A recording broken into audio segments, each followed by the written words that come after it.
Assalamualaikum warahmatullahi wabarakatuh. Alhamdulillah, segala puji bagi Allah Jalla Jalaluh, dan salawat serta salam semoga senantiasa tercurahkan untuk baginda Nabi kita Muhammad alaihi salatu wassalam. Amma ba'd. Jamaah rahimakumullah,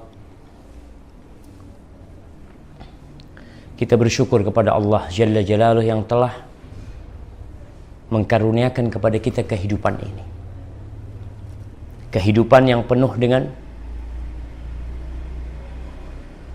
kesenangan yang berbalut dengan kesedihan. Banyak di antara kita yang hidup susah, tapi sebenarnya kesusahan itu tidak lebih besar dari kesenangan yang didapatkan. Allah mengatakan fa inna ma'al usri yusra. Inna ma'al usri yusra. Sesungguhnya bersama kesulitan itu ada kemudahan. Ini pernyataan Allah. Allah mengatakan hal itu. Lalu Allah tekankan lagi agar kita percaya atau semakin yakin, semakin tentram hati kita untuk meyakini bahwasannya bersama kesusahan pasti ada kemudahan. Bahkan Allah Jalla Jalaluh telah menentukan wasi'at rahmati kulla syai'. Kata Allah, sesungguhnya rahmatku itu meliputi segala sesuatu. Tinggal kita nih, mau nggak dapat rahmat Allah SWT. Tapi ana nggak mau bicara panjang tentang hal itu, karena banyak curhatan yang masuk, banyak pertanyaan yang masuk ya, baik via konsultasi Islam atau via WA, yang kadang-kala untuk menjawab satu persatu anak sulit melakukannya. Maka lewat video ini nih, anak ingin menyampaikan bagaimana sikap seorang hamba tatkala dia dililit hutang. Baik itu hutang masa lalu atau hutang yang baru. Baik itu hutang yang ada ribanya, yang tentunya dia diminta untuk bertobat meninggalkan riba itu, atau tidak. Beberapa langkah yang harus kau lakukan. Yang pertama adalah bersabar. Kenapa? Allah sudah menentukan fa innan nasra ma'as sabri. Sesungguhnya kemenangan itu bersama kesabaran. Maka hendaklah engkau bersabar menghadapi kondisi tersebut. Tidak perlu mengatakan andai kata aku tidak pinjam, andai kata aku tidak ketemu sama fulan yang menjadi perantara kita jadi pinjam sama dia. Tinggalkan semua hal itu.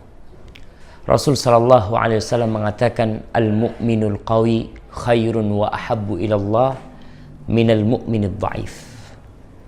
Mukmin yang kuat, tentunya kuat imannya, yang menjadi faktor pertama kekuatan seorang mukmin, itu lebih baik dan lebih dicintai Allah daripada mukmin yang lemah.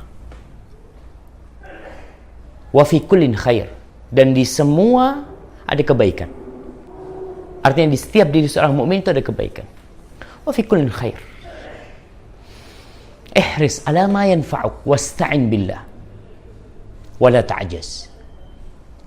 Kata Nabi alaihi salatu wassalam, bersemangatlah engkau untuk meraih hal-hal yang bermanfaat buat diri.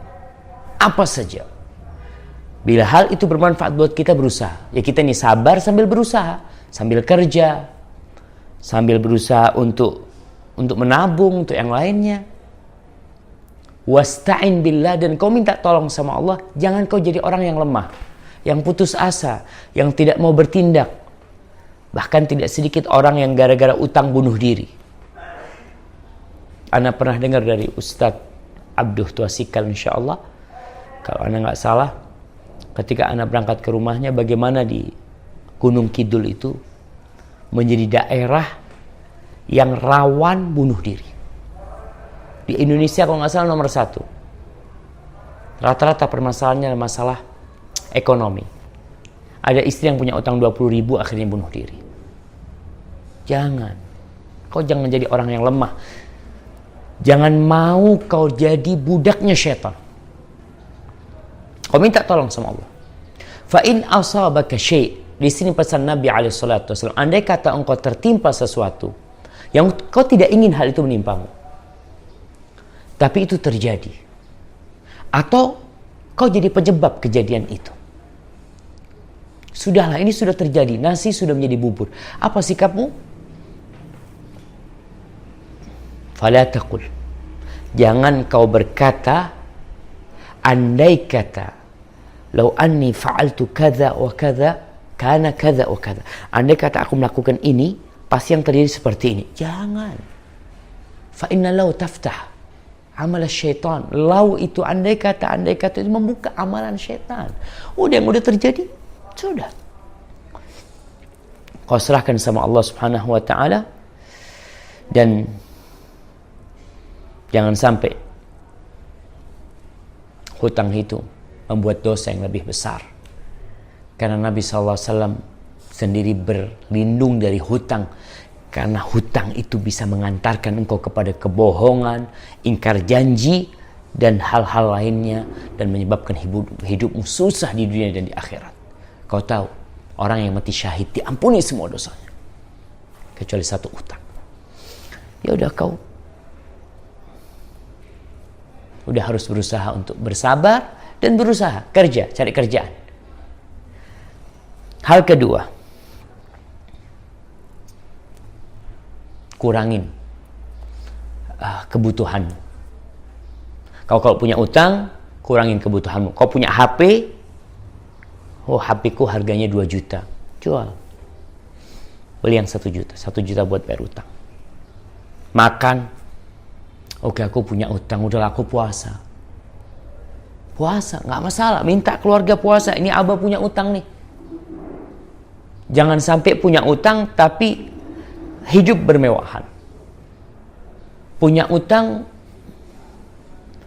merasa ya udah memang nggak bisa bayar. Oke, kau nggak bisa bayar, kau bersabar, kau ada usaha. Salah satu usaha adalah mengurangi kebutuhanmu. Jangan kau meremehkan utang. Umpamanya sebulan tuh kau punya pemasukan 2 juta, utangmu 100 juta. Ya udah, dari 2 juta itu kurangin apa? Listrik, lampu, beli yang kecil, TV matikan, nggak usah nonton TV untuk sementara. Usaha jemaah, Allah ngelihat kau berusaha. Karena apa? Karena tuh orang-orang yang duitnya ada di dirimu, mereka punya hak sebenarnya untuk memenjarakan dirimu kalau kau nggak mau bayar utang, atau kau tidak bisa membayar utang. Maka jangan sampai kau merasa udah nggak mungkin aku bisa bayar, lalu kau udah hidup seenakmu. Enggak. Kau tetap harus berusaha dengan mengurangi kebutuhanmu, dan jangan cuma cari satu jalan keluar, cari banyak jalan keluar. Yang ketiga, kau harus datang ke orang-orang yang punya duit, yang duitnya ada di dirimu tuh, yang kau berhutang kepada mereka. Kau datang, jangan malah kau kabur. Karena kebanyakan orang kalau punya utang itu dia tidak mau ketemu kepada para pemilik uang. Dia berusaha untuk melarikan diri. Ketika datang tuh orang nagih, datang ke rumahnya, kita ngomong, katakan abah nggak ada. Tahu fulan datang, keluar dari pintu belakang. itu sebagai tanda kau sudah nggak mau bayar utang. Jangan, kau seharusnya datengin mereka sebelum mereka mendatangi engkau. Supaya kau tunjukkan kepada Allah keseriusanmu untuk membayar utang. Dan kau tampakkan kepada pemilik uang, kalau aku ada niat untuk membayar. Dan tolong minta kepada mereka untuk ditunda. Karena kadang-kala kita nggak mau ketemu tuh sama orang yang berpiutang. Iya, berpiutang. Yang punya uang, yang uangnya ada pada dirimu. Agar mereka juga bisa berlapang dada. Dan mungkin mereka juga akan mengikhlaskan. Karena tahu fulan ini benar mau bayar utang. Jangan kau datang ke sana dengan penampilan Masya Allah. Dengan motor yang bagus yang seharusnya kau bisa jual. Kau katakan, iya aku pakai kerja tuh motor. Iya, kau bisa beli yang lebih murah umpamanya. Sehingga pemilik uang itu lihat kau benar-benar gak mampu. Jangan sampai nih ada orang yang ditagih utangnya malah dia marah. Aku tidak akan bayar. Iya, kau tidak akan bayar, Allah akan menghancurkan hidup. Baik. Yang keempat, engkau perbaiki hubunganmu dengan Allah. Kita kalau memperbaiki hubungan sama 10 orang kadang-kala susah. Tapi kita memperbaiki hubungan dengan satu zat yang dia itu maha pengasih dan maha penyayang. Dia cinta sama hamba-hambanya. Itu lebih mudah daripada kau cari muka ke 10 orang. Kau perbaiki hubunganmu sama Allah Jalla Jalaluhu. Sehingga di situ Allah akan memperbaiki hubunganmu dengan semua orang. Semua orang. Allah bisa. Innama amruhu idza arada syai'an ay yaqula lahu kun fayakun. Tuh Allah kalau ingin menentukan sesuatu, Allah tinggal ngomong kun, terjadi langsung. Maka kau perbaiki hubunganmu dengan Allah. Perbaiki jemaah. Allah akan perbaiki hubungan kita sama manusia. Ini poin ini sebenarnya berguna untuk semua orang yang punya masalah, bukan hanya urusan utang. Kau punya masalah di tempat kerjamu, suami punya masalah sama istrinya, istri punya masalah sama suaminya, sama tetanggamu, siapapun, kau perbaiki hubunganmu sama Allah. Allah itu ala kulli syai'in qadir.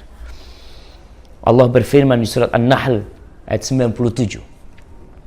Man amila salihan min dzakarin au untha wa huwa mu'min. Barang siapa yang beramal soleh, baik itu lelaki atau wanita, wa huwa mu'min, dan dia dalam kondisi beriman kepada Allah dan hari akhir, falanuhyiyannahu hayatan thayyibah. Kata Allah, pasti kita akan berikan penghidupan buat dia yang baik. Pasti. Allah yang janji. Ketika kau beramal soleh, kau kuatkan keimananmu, dan kau senantiasa mengamalkan amalan soleh, Allah akan berikan kehidupan kepadamu yang baik. Bukan Allah akan buat kau kaya, enggak. Bukan Allah akan buat mobilmu jadi baru, enggak. Banyak orang yang mobilnya baru nggak bahagia, tapi Allah akan berikan kebahagiaan kepadamu. Kau beramal soleh dan kau beriman kepada Allah. Walanadziyannahum ajrahum bi ahsani ma kanu ya'malun. Dan kata Allah, kami benar-benar akan memberikan kepada mereka pahala, balasan dengan yang lebih baik dari apa yang mereka amalkan. Afwan, ambil tisu. Allahu Akbar.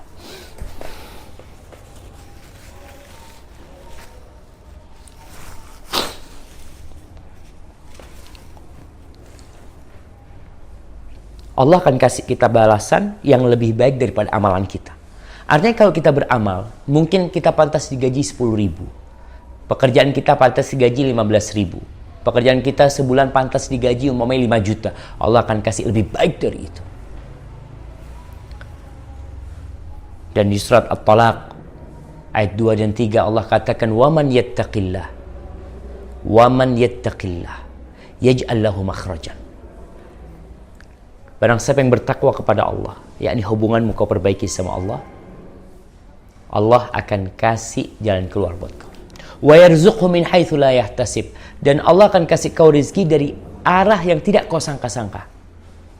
Kita ini punya pemasukan jelas. Kerjaan kita gajinya 3 juta per bulan. Ana punya utang 100 juta. Engkau berpikir sampai kapan Ana bayar? Kalau 3 juta itu Ana berikan saja, butuh waktu berapa bulan? 10 bulan 30 juta. Nah, berapa bulan jadi? 30 bulan lebih. Iya, 30 bulan kira-kira. Kau makan apa? Tapi kalau kau bertakwa kepada Allah, Allah akan kasih rezeki dari arah yang tidak disangka-sangka. Artinya duit itu datang, rezeki itu datang. Kau nggak nyangka, kok bisa duit ini datang? Allah Jalla Jalaluhu. Wa man yattaqillaha yaj'al lahu makhrajan wa yarzuqhu min haitsu la yahtasib. Wa man yatawakkal 'ala Allah fahuwa hasbuh. Barang siapa bertawakal kepada Allah, maka Allah akan mencukupi. Dia berserah, diingat tawakal ini adalah percaya dan menyerahkan semuanya kepada Allah. Kita kadang-kadang masih bergantung sama fulan. Oh, kayaknya fulan bantuin ana, kayaknya fulan mungkin fulan. Kau tinggalkan itu semua, kau gantung hatimu kepada Allah dengan penuh keyakinan. Apa yang akan terjadi? Fahuwa hasbuh. Allah akan cukupi. Allah akan cukupi. Kau tahu kisahnya Nabi Ayub alaihissalam, kehilangan semua hartanya, kehilangan semua anaknya, Allah ganti buat dia. Tawakkal Allah. Innallaha balighu amrihi qad ja'alallahu likulli syai'in qadar. Allah itu pasti menyampaikan apa yang sudah dia tentukan. Urusan Allah sudah Allah selesaikan semuanya. Allah telah menentukan ketentuan-ketentuan itu untuk segala sesuatu. Maka kau tinggal perbaiki hubunganmu sama Allah supaya Allah berpihak sama kau.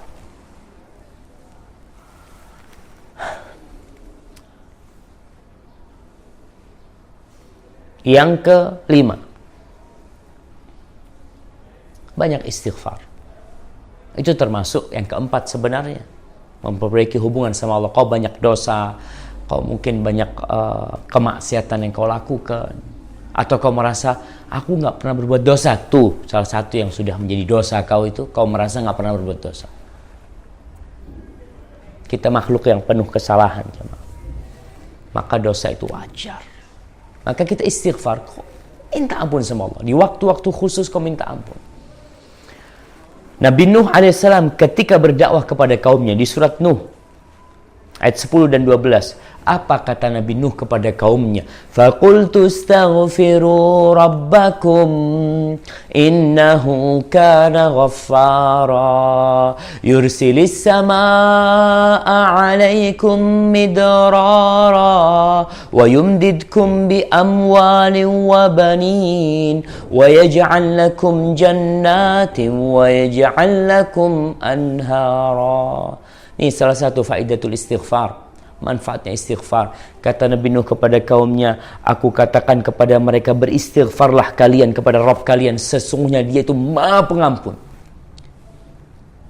Dia akan mengirimkan buat kalian air hujan yang deras, yang berkesinambungan, dan Dia akan tambahkan buat kalian harta dan anak-anak. Dan Dia akan menjadikan buat kalian taman-taman, kebun-kebun, dan menjadikan sungai-sungai buat kalian. Istighfar. Baik. Yang ke-6. Kalau engkau berhutang dan engkau bertekad dalam dirimu memang untuk membayar utang itu, maka kau harus husnudzon sama Allah. Dan kau harus tumbuhkan keyakinan kepadanya kalau Allah akan bantuin engkau. Tuh buat orang yang ketika pinjam duit, dia niat, dia butuh duit itu ketika berhutang, dan dia berazam untuk membayarnya. Diriwayatkan oleh Imam Bukhari dari Nabi SAW. Beliau bersabda, man akhadha amwalan nas yuridu ada'aha adallah an. Barang siapa yang ambil uangnya orang dan dia niat untuk mengembalikannya, membayarnya, Allah akan bayarin buat dia. Tapi kalau kau niatnya nggak mau bayar, maka nggak akan Allah bayarin. Awal kau pinjam itu menuntut kau bertobat karena kau niat tidak bayar. Tapi kalau kau niat bayar, dari awal kau pinjam, ada niat mau bayar. Bukan gampang-gampangin, insya Allah fulan nggak bayar pun nggak apa-apa. Kau niat nggak bayar kalau gitu, maka Allah akan bayarin. Adallah. Dan Nabi SAW bersabda dalam hadis yang lainnya mengatakan, Inna Allah ma'adda'in hatta yaqdiya dainahu ma lam yakun fima yakrahullah. Allah itu akan bersama orang yang berhutang sampai dia lunasin, sampai Allah lunasin utangnya itu, sampai dia juga melunasin utangnya selama dia itu tidak berhutang untuk hal yang dilarang sama Allah, dibenci sama Allah. Tuh, kalau kau utangnya riba, kau niat mau bayar, tapi kau telah melakukan sesuatu yang dibenci sama Allah, maka Allah nggak akan bayarin. Kau akan dibiarkan bayar sendiri. Na'udzubillah jemaah ya. Ingat, hadis ini sahih diriwayatkan oleh Syekh Albani dalam Sahih Ibnu Majah. Taib, yang ketujuh. Yang ketujuh baca doa. Ini amalan ya. Doa ini kau hafalin. Kau baca, kau catat. Doa-doa yang diajarkan Nabi SAW untuk orang yang punya utang. Dan kau menghadap kepada Allah, berdoa, yakin kalau Allah akan mengabulkan, dan jangan berhenti. Kau terus ketuk pintu Allah, terus minta, akan dibukain insya Allah. Jangan putus asa, ketuk 10 kali, ketuk 100 kali. Oh, kalau manusia, kau cuma punya jatah 3 kali minta izin sama dia.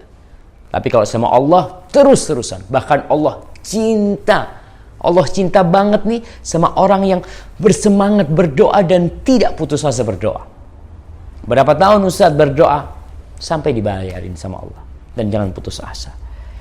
Kau cari waktu-waktu mustajab. Ya, seperti sepertiga malam akhir pada hari Jumat, antara azan dan qomat, ketika kau musafir, ketika kau berpuasa. Dan nih, ada beberapa doa yang diajarkan oleh Nabi SAW yang cocok untuk kau amalkan. Yang pertama, doa dari Nabi SAW diriwayatkan oleh Imam Tirmidzi dari Ali bin Abi Thalib radhiyallahu taala anhu, bahwa ada seorang yang datang menjumpai Ali bin Abi Thalib. Orang ini datang dan dia melaporkan kepada Ali kalau dia tidak bisa melunasi hutangnya. Dia itu budak yang hendak membebaskan dirinya, tapi dia udah gak mampu sudah. Artinya yang harus dibayar terlalu berat, dan mungkin hasil kerja dia tidak sesuai. Maka dia minta tolong Ali membantunya. Apa kata Ali bin Abi Thalib? Ala u'allimuka kalimat. Ini budak minta tolong sama orang. Kadang-kadang kan gitu kan. Kita minta tolong cari orang. Pak, bisa nggak bantuin anak lunasin utang kita? Itu terjadi. Apa kata Ali bin Abi Thalib? Ala u'allimuka kalimat. Maukah engkau aku ajarin beberapa kalimat? Allamanihinna Rasulullah SAW. Ini doa dari Nabi SAW. Kita kan yang kala minta ijazah dalam berdoa atau apa, nih doa langsung dari Nabi SAW. Dan Ali mengajarkannya kepada tu budak. Nabi SAW yang mengajarkan kepada aku, "Lau kana 'alaika mithlu jabali sirin dainan adallahu anku." Andai kata kau punya utang, utangmu itu sebesar gunung Sir, emas mungkin, atau perak. Sebesar gunung utangmu. Allah akan bayarin buat kau. Allah yang akan lunasin buat engkau. Baca doa ini jemaah. Apa doanya? Allahumma kfini bihalalika an haramika wa aghnini bifadlika amman siwak. Ya Allah, bantulah hamba dengan yang halal. Allahumma kfini bihalal. Cukupkanlah hamba ya Allah dengan yang halal dari engkau, agar aku tidak butuh dengan yang haram-haram yang engkau haramkan ya Allah. Allahumma kfini bihalalika an haramika wa aghnini bifadlika amman siwak. dan kayakan aku. Cukupilah hamba ya Allah dengan karuniamu supaya tidak butuh dengan selainmu, siapa saja. Baca tu doa. Allahumma kfini bihalalika an haramika wa aghnini bifadlika amman siwa. Itu doa yang pertama. Hadis ini diriwayatkan oleh Imam Tirmidzi dan hadis ini sahih. Yang kedua, hadis yang diriwayatkan Imam Tabrani dari Anas bin Malik radhiyallahu taala anhu, qala Rasulullah sallallahu alaihi wasallam, Rasulullah sallallahu alaihi wasallam bersabda, ma asaba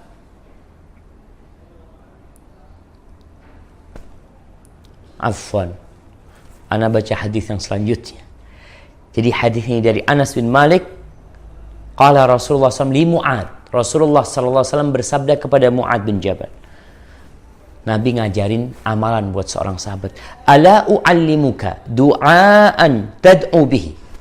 Maukah engkau aku ajarin sebuah doa yang kau berdoa dengannya?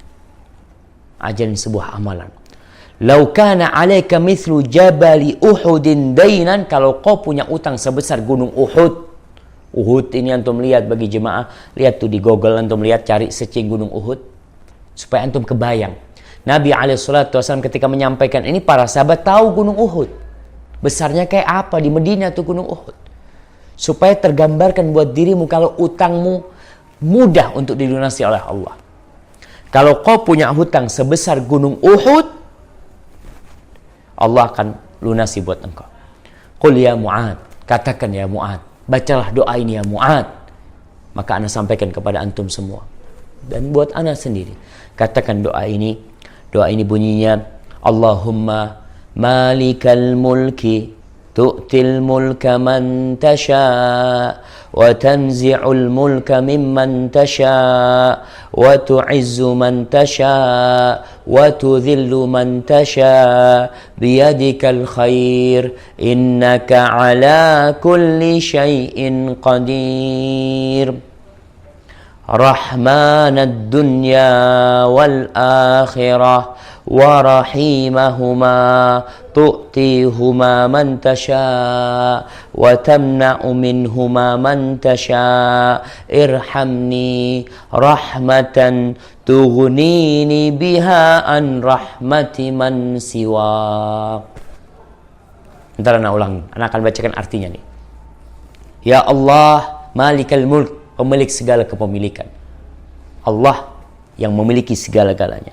Engkau memberikan kerajaanmu, kepemilikanmu kepada siapa yang kau kehendaki. Engkau cabut dari siapa yang kau kehendaki. Engkau muliakan orang yang kau kehendaki. Kau hinakan orang yang kau hendaki. Di tanganmu segala kebaikan ya Allah. Dan engkau maha kuasa atas segala sesuatu. Rahmanad dunya wal akhirah. Engkau adalah pengasih dunia dan akhirat, dan engkau adalah maha penyayang untuk keduanya. Engkau memberikan ke dunia keduanya, memberikan dunia dan akhirat kepada siapa yang kau kehendaki, dan engkau menghalangi dari dunia dan akhirat siapa yang kau kehendaki. Ya Allah, rahmati hamba ya Allah. Rahmatmu, yang dengan rahmatmu engkau mencukupi aku dari rahmat selainmu. Hadis ini diriwayatkan oleh Tabrani dan disahihkan oleh Syekh Albani rahimahullah ta'ala. Allahumma malikal mulk tu'til mulka man tasha wa tanzi'ul mulka mimman tasha wa tu'izzu man tasha wa tudhillu man tasha biyadikal khair innaka ala kulli syai'in qadir rahmanad dunya wal akhirah wa rahimahuma tu'tihuma man tasha wa tamna'u minhuma man tasha irhamni rahmatan tughnini biha an rahmati man siwak. Baca tuh doa. Dan masih banyak doa-doa yang lainnya, tapi yang jelas tuh beberapa langkah agar engkau bisa membayar hutangmu, melunasi hutangmu. Kita mulai dari yang pertama. Anda ingatkan yang pertama apa? Bersabar. Yang kedua, bersabar sama berusaha. Yang kedua, mengurangin kebutuhanmu, pengeluaranmu dikurangin. kau sisihkan sebagian untuk membayar hutang ya. Yang ketiga, kau jangan melarikan diri, tapi kau datangin orang-orang yang punya uang itu, yang uangnya ada di dirimu, kau minta maaf sama mereka, minta ditangguhkan. Yang keempat, kau perbaiki hubunganmu sama Allah Subhanahu wa taala. Yang kelima, kau banyak istighfar. Yang keenam, kalau kau waktu utang memang niat mau bayar, kau harus husnudzon sama Allah. Allah akan bayarin hutangmu insyaallah. Dan yang ketujuh, baca doa. Mungkin itu yang bisa Anda sampaikan. Semoga bermanfaat. Barakallahu fikum. Semoga utang-utang, ya Allah, kami berdoa memohon kepadamu ya Allah. Allahumma la tada' lana dzamban illa ghafartahu. Ya Allah, jangan kau tinggalkan dosa buat kami kecuali kau ampuni. Wala dainan illa qadaitah. Dan tidak hutang kecuali kau bayarin, kau lunasin ya Allah. Wala hajatan min hawaijid dunya huwa laka ridwan wa lana fiha salah illa qadaitah ya rabbal alamin. Dan kami memohon agar hajat-hajat kami yang kau ridhoi dan itu baik buat kami dalam dunia kami ya Allah, dan ada ridhamu di situ, kau penuhi hajat kami ya Allah. Subhanakallahumma bihamdika asyhadu an la ilaha illa anta astaghfiruka wa atubu ilaik. Assalamualaikum warahmatullahi wabarakatuh.